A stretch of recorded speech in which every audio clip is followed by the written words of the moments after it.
আসসালামু আলাইকুম। দুপুর ২টা বেজে ৩০ মিনিট। আজ রবিবার। বাংলাদেশ বেতার কক্সবাজার। স্থানীয় খবরে স্বাগত জানাচ্ছি মোহাম্মদ শাহিদ। ত্রয়োদশ জাতীয় সংসদ নির্বাচনের তফসিল সংশোধন করেছে নির্বাচন কমিশন। এতে মনোনয়নপত্র বাছাইয়ে রিটার্নিং অফিসারের সিদ্ধান্তের বিরুদ্ধে আপিল দায়েরের সময় দুদিন কমিয়ে আপিল নিষ্পত্তির সময় দুদিন বৃদ্ধি করেছে ইসি। ইসির সংশোধিত প্রজ্ঞাপন অনুযায়ী মনোনয়নপত্র বাছাইয়ে রিটার্নিং কর্মকর্তার সিদ্ধান্তের বিরুদ্ধে আপিল দায়েরের তারিখ ৫ থেকে ১১ জানুয়ারির পরিবর্তে ৫ থেকে ৯ জানুয়ারি এবং আপিল নিষ্পত্তির তারিখ ১২ থেকে ১৮ জানুয়ারির পরিবর্তে ১০ থেকে ১৮ জানুয়ারি পর্যন্ত। রিটার্নিং কর্মকর্তা বা সহকারী রিটার্নিং কর্মকর্তার কাছে মনোনয়নপত্র দাখিলের শেষ তারিখ ২৯ ডিসেম্বর সোমবার। রিটার্নিং কর্মকর্তা মনোনয়নপত্র বাছাইয়ের তারিখ ৩০ ডিসেম্বর মঙ্গলবার থেকে ৪ জানুয়ারি রোববার পর্যন্ত।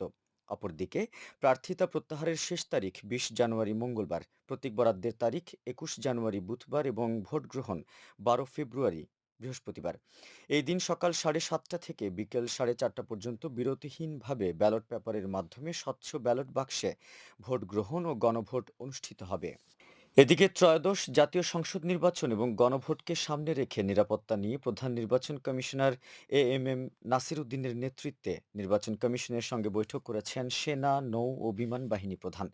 বৈঠকে ৩ বাহিনী প্রধান ছাড়াও ৪ জন নির্বাচন কমিশনার ও ইসি সচিবালয়ের ঊর্ধ্বতন কর্মকর্তারা অংশ নেন বলে জানান ইসি সচিবালয়ের পরিচালক, জনসংযোগ ও তথ্য কর্মকর্তা মোহাম্মদ রুহুল আমিন মল্লিক। অপরদিকে আজ ইসির এক সংবাদ বিজ্ঞপ্তিতে বলা হয়েছে, আসন্ন ত্রয়োদশ জাতীয় সংসদ নির্বাচন এবং গণভোট উপলক্ষে দুপুর ২:৩০টায় আইনশৃঙ্খলা সংক্রান্ত সভা অনুষ্ঠিত হবে। সভা শেষে গণমাধ্যমকে এ বিষয়ে বিস্তারিত জানানো হবে। আসন্ন জাতীয় সংসদ নির্বাচনের সম্ভাব্য প্রার্থীদের নির্বাচনী আচরণবিধি পালন নিশ্চিতে মাঠে নেমেছে কক্সবাজার জেলা প্রশাসনের নির্বাহী ম্যাজিস্ট্রেটরা। গতকাল শহরের প্রধান সড়ক, ঘুনগাছতলা সহ বিভিন্ন স্থানে প্রার্থীদের টাঙানো পোস্টার, ব্যানার ও লিফলেট সরিয়ে ফেলতে কাজ করেছেন তারা।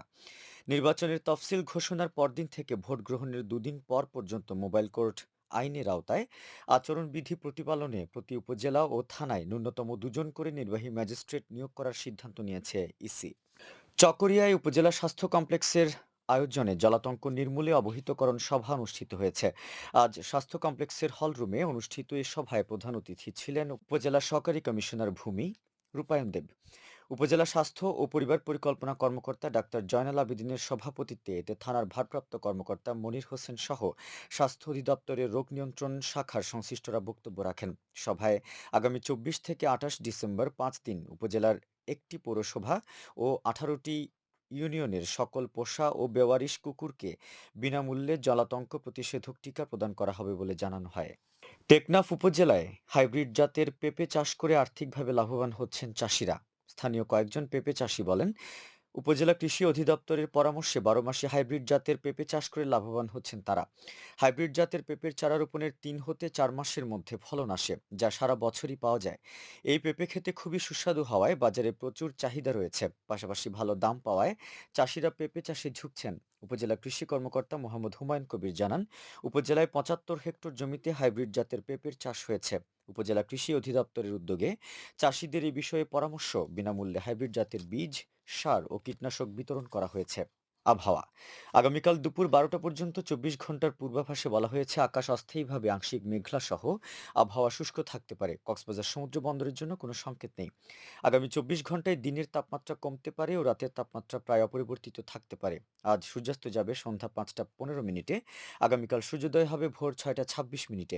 আজকের সর্বনিম্ন তাপমাত্রা ছিল ১৮.৪ ডিগ্রি সেলসিয়াস এবং সর্বোচ্চ তাপমাত্রা ছিল ২৭.৯ ডিগ্রি সেলসিয়াস। এখন জানিয়ে দিচ্ছি বাঁকখালী নদীর মোহনা ও সংলগ্ন এলাকার সামুদ্রিক জোয়ার ভাটার সময়সূচি। আজ জোয়ার শুরু হবে বিকেল ৫টা ১৪ মিনিটে, চলবে রাত ১১টা ২৫ মিনিট পর্যন্ত। ভাটা শুরু হবে রাত ১১টা ২৫ মিনিটে, চলবে আগামীকাল ভোর ৫টা ৫৯ মিনিট পর্যন্ত। পুনরায় জোয়ার শুরু হবে আগামীকাল ভোর ৫টা ৫৯ মিনিটে, চলবে আগামীকাল বেলা ১১টা ৪০ মিনিট পর্যন্ত। সবশেষে পর্যটক বার্তা। পর্যটন নগরী কক্সবাজারে আগত ভ্রমণ পিয়াসুদের সাগরের পানিতে নামার পূর্বে সাবধানতা অবলম্বন করার জন্য অনুরোধ করা হচ্ছে। যারা সাঁতারে দক্ষ নন তাদের পানিতে বেশি দূর যাওয়া উচিত নয়। ভাটার সময় স্রোতের সাগরমুখী টান প্রবল হওয়ায় সাগরের গভীরে ভেসে যাওয়া এমনকি প্রাণহানির আশঙ্কা থাকে। সেই সাথে পর্যটকদের স্বাস্থ্যবিধি মেনে চলার পরামর্শ দেওয়া হচ্ছে। খবর শেষ হলো। আমাদের পরবর্তী খবর প্রচারিত হবে আজ বিকেল ৪টা বেজে ৩০ মিনিটে ইংরেজিতে।